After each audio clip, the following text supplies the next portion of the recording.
आज हमको प्रोग्राम करना है और हमको क्या करना है, स्टार पैटर्न में ऐसा हमको ट्रायंगल में, देखो ऐसे हमको ट्रायंगल में प्रोग्राम प्रिंट करना है, लेकिन स्टार पैटर्न में।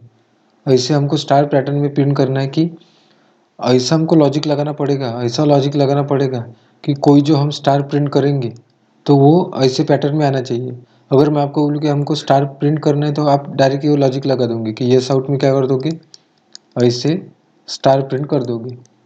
तो लेकिन कैसे लगाएंगे कि वो जो स्टार आपने इधर प्रिंट किया है वो इस तरह आ जाए, मतलब इस पैटर्न में वो हो जाए। तो देखो ऐसे प्रोग्राम करने के लिए क्या थोड़ी टेक्निक है। वो टेक्निक कैसी है कि जब भी आपको ऐसे प्रोग्राम दिखे कि ट्रायंगल में प्रिंट करो, कि आपको पैरामिड में प्रिंट करना हो, तो क्या करो, पहले आप क्या करो, उस नंबर में रो कितनी है और कॉलम कितनी है ये पहले क्या कर दो, काउंट कर दो। जैसे ही काउंट किया तो देख, तो क्या करो, पहले क्या करो आप रो ये काउंट कर लो कि रो कितनी है इस प्रोग्राम में। तो रो कितनी है, 1 2 3 4, रो है 4। कॉलम कितनी है, 1 2 3 एंड 4, कॉलम भी 4 है। तो मैंने आपको क्यों बोला कि आप पहले रो काउंट कर लो और कॉलम काउंट कर लो। तो इसमें क्या करूँगा, जब आप रो काउंट करोगे तो इसके लिए एक फॉर लूप ले लो, और जब कॉलम प्रिंट कर दोगे तो इसके लिए एक फॉर लूप ले लो। तो पहले देखो ये प्रोग्राम बनेगा कैसे, देखो आपने क्या किया, काउंट कर लिए रो कितने हैं, तो मैं देखो आपको कैसे बेस्ट ट्रिक बताता हूँ। तो आप क्या करो, अपना फॉर लूप 4 तक क्या करो, मतलब जितने आपने रो काउंट किए तब तक क्या पढ़ लो, बढ़ा देना आई प्लस प्लस। देखो मैंने यही हमारे रो थे, 4 जो वैल्यू है ये हमारे रो की है। तो ये फॉर लूप किसके लिए है, ये फॉर लूप है रो के लिए, ठीक है। ये देखो इसका ब्रैकेट यहाँ पे क्लोज हो जाएगा। फिर और एक फॉर लूप ले लो, ये फॉर लूप किसके लिए है, ये फॉर लूप है कॉलम के लिए। तो जे 1 से स्टार्ट होगा और जे कब तक चलना चाहिए, जितनी आई की वैल्यू रहेगी, ठीक है। और जे प्लस प्लस होता रहेगा। और हमको क्या प्रिंट करना है, येस आउट में स्टार, और इधर क्या कर देंगे, येस आउट में स्लैश एन। तो अगर स्लैश एन बोलोगे तो क्यों लगता है स्लैश एन, लगता है न्यू लाइन पे कर्सर ले जाने के लिए। मतलब हमारा कर्सर जो सेम लाइन पे है, अगर हमारा कर्सर जो इधर रहता है आपको नई लाइन में चाहिए, तो हम काय का यूज़ करते हैं, स्लैश एन का, आपको ये पता होगा। तो देखते हैं ये प्रोग्राम कैसे प्रिंट होगा। देखो मैं इधर आई की वैल्यू लिखूंगा और इधर जे की वैल्यू लिखूंगा, ठीक है। देखो अभी आई की वैल्यू कितनी है, 1 है, ठीक है। तो यहाँ क्या चेक करेगा, पहले इधर चेक करेगा कि आई की वैल्यू 1 है, 1 इज लेस देन 4, ठीक है। तो ये ट्रू है, इसका मतलब वो, देखो मैं क्या करता हूँ, इस फॉर लूप को 1 नंबर देता हूँ और इसको मैं 2 नंबर देता हूँ। जब भी मैं सेकंड लूप बोलूँगा तो आप ये फॉर लूप समझ लेना। तो देखो पहले फॉर लूप में क्या हमने कंडीशन चेक की कि 1 इज लेस देन 4, ये ट्रू है, इसलिए वो सेकंड फॉर लूप में जाएगा। सेकंड फॉर लूप में क्या है, जे की वैल्यू 1 है, ठीक है, जे की वैल्यू 1 है। फिर ये कंडीशन चेक करनी पड़ेगी पहले कि जे की वैल्यू है 1, 1 इज लेस देन और इक्वल टू 1, क्योंकि 1 क्यों, देखो इधर आई की वैल्यू रखनी पड़ती है, तो आई की वैल्यू कितनी है अभी 1 है, तो मैंने 1 रखा। तो ये कंडीशन ट्रू है क्या, ये कंडीशन ट्रू है। इसके लिए वो सेकंड फॉर लूप के अंदर जाएगा, एंटर करेगा। फिर क्या करना है उसको, येस आउट में स्टार प्रिंट करना है। तो देखो क्या कैसे करेगा, एक स्टार प्रिंट कर देगा, ठीक है। फिर क्या होगा, जो है सेकंड लूप में अभी हमारा कर्सर, हमने स्टार प्रिंट किया। आपको पता है इस फॉर लूप से वो कब तक नहीं निकला, जब तक उसको फॉल्स वैल्यू नहीं मिल जाती। तो ठीक है, अब क्या हुआ, जे प्लस प्लस हुआ, जे की वैल्यू बढ़ गई है, इंक्रीमेंट हो गई, 2 हो गई है। अब 2 चेक होगा आई की वैल्यू के साथ, क्या 2 छोटे क्या 1 से नहीं, ये कंडीशन हो गई है फॉल्स। इसके लिए वो सेकंड फॉर लूप से बाहर आ जाएगा। हमारा कर्सर देखो अभी यहाँ ब्लिंक कर रहा है ऐसे ऐसे। तो जैसे ही स्लैश एन चला तो क्या न्यू लाइन पे चल जाएगा कर्सर, अब यहाँ ब्लिंक करेगा ऐसे, ठीक है। फिर देखो क्या होगा, ये सेकंड फॉर लूप से बाहर निकला, अब आई की वैल्यू प्लस प्लस होगी, इसका मतलब आई की वैल्यू कितनी हुई, अभी आई की वैल्यू हो गई है 2। फिर वो चेक करेगा 2 इज लेस देन 4, तो ये कंडीशन भी ट्रू है। जैसी वो ट्रू है तो वो सेकंड फॉर लूप में एंटर करेगा। सेकंड फॉर लूप में क्या है, पहले जे की वैल्यू 1 रहेगी, तो 1 वो चेक करेगा आई की वैल्यू के साथ, अभी आई की वैल्यू है 2, ये कंडीशन भी ट्रू है, तो पहले वो स्टार प्रिंट कर देगा। फिर जे की वैल्यू प्लस प्लस होगी, तो जे की वैल्यू कितनी हुई 2, फिर वो 2 के साथ, जे की वैल्यू 2 है, वो आई के वैल्यू के साथ वो कंडीशन चेक होगी। तो देखो 2 इज लेस देन और इक्वल टू, ये कंडीशन भी ट्रू है, इसलिए क्या हुआ, 2 स्टार प्रिंट किए, ठीक है। अब जे की वैल्यू और इंक्रीमेंट होगी, आपको मैंने बोला था वो सेकंड लूप से कब तक नहीं निकलेगा, जब तक उसको फॉल्स वैल्यू नहीं मिल जाती, ठीक है। अब जे प्लस प्लस हो गया तो जे की वैल्यू हो गई 3, फिर वो 3 चेक करेगा कि 3 इज लेस देन और इक्वल टू 2। ये कंडीशन कैसे है देखो, फॉल्स है, इसीलिए वो सेकंड फॉर लूप से बाहर निकलेगा, फिर स्लैश एन चलेगा।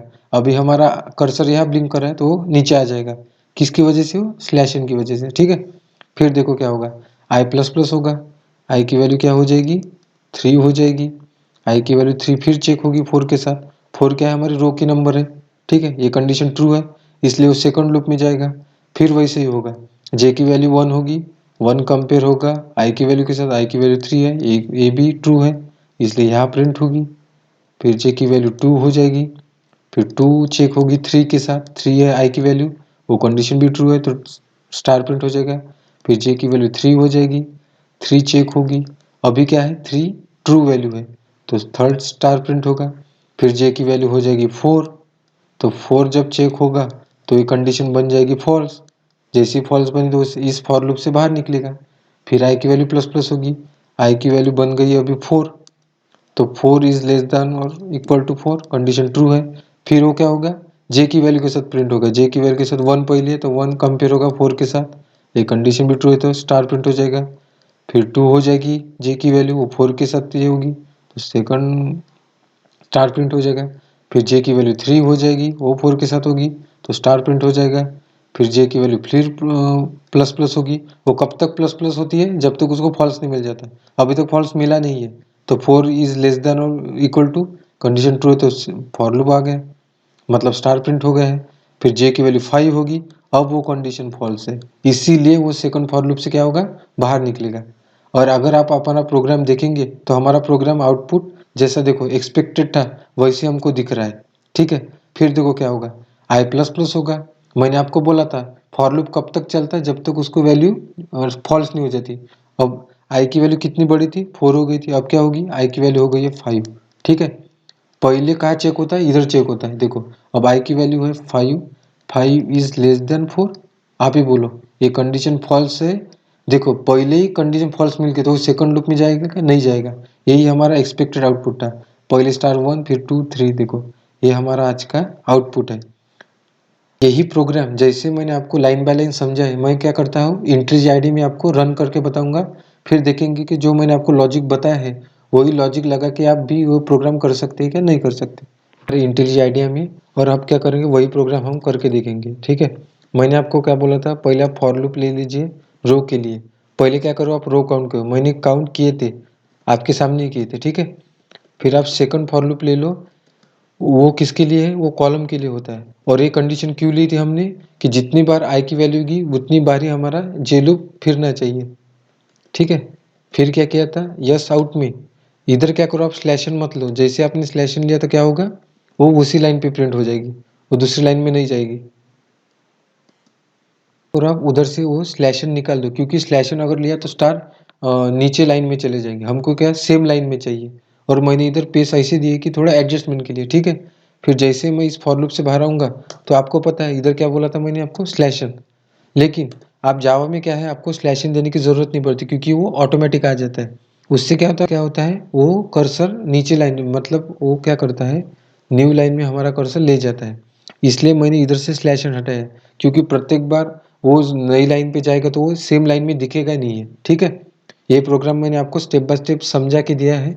अब क्या करता हूँ, इस प्रोग्राम को मैं रन करता हूँ, और जैसे ही मैं इस प्रोग्राम को रन करूँगा, अब हम क्या एक्सपेक्ट कर रहे हैं कि वैसा स्टार पैटर्न में प्रोग्राम होगा कि नहीं होगा, क्योंकि मैंने आपको दो ही सिंपल ट्रिक बताई है, क्या कि पहले रो काउंट करो फिर कॉलम काउंट करो, जितनी रो होगी उतना ही वो फॉर लूप हमको फिराना है। देखो अगर आप देखोगे जो मैंने आपको प्रोग्राम बताया था वैसे ही वो आउटपुट आ गया, जो हमको आउटपुट चाहिए था, ठीक है। तो आई होप गाइज आपको ये वीडियो भी अच्छा लगा होगा और ये वीडियो भी आपको समझ में आया होगा। तो ऐसी वीडियो के लिए हमारे चैनल पे बने रहिए। Thank you.